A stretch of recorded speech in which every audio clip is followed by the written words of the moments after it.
To your earlier point on health, would you use legislation to restrict GMOs or work to educate the public on how unhealthy they are? I think to start that we don't have to use legislation per se to restrict the GMOs. I think we need to inform people about the possibility. Well, you can look at data, or raw data says that people are getting sick from consuming genetically modified foods, but I think we should allow people to know what's actually in their foods, as opposed to saying this is no longer an option. So if we just call it like a pop machine in the high school, we have to legislate to say we can't have a Coke machine in the high school, but we shouldn't say, okay, we're not going to allow drinking fountains. And that's kind of what's happening.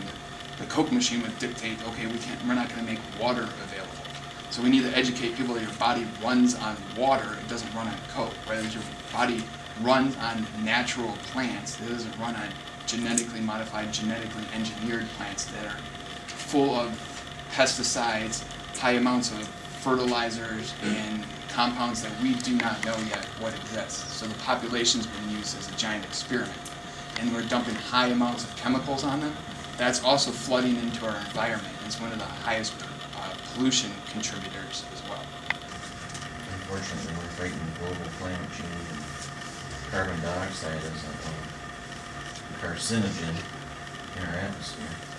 So I don't know if we're gonna have a big battle on our hands. Well, that's one of the best, if you look at the science, one of the best ways to clean that up is to grow healthy products like that and to stop cutting down our rainforests to provide room for cattle to graze. So right now you go to Brazil and they're cutting down rainforests every single day just to have cattle, and cattle are one of the highest contributors of methane gas, which is 30 times more destructive to the environment than carbon dioxide is. One volcano produces thousands of tons of that. Say that again? And a volcano that erupts will emit more than a volcano. That if a volcano erupted, it would change the temperature of our atmosphere about 2 degrees. It would make it 2 degrees cooler, yes.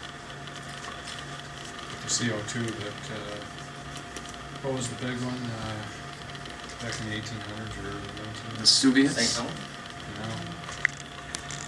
It's over there in Malaysia, in that area. Yeah. In fact, it darkened the skies around the world for months. That put more CO2 in the atmosphere than all the tanks. Yep. And you can have gas bubbles of methane come out of the oceans that put more methane that can contribute to the atmosphere in one little bubble. Right.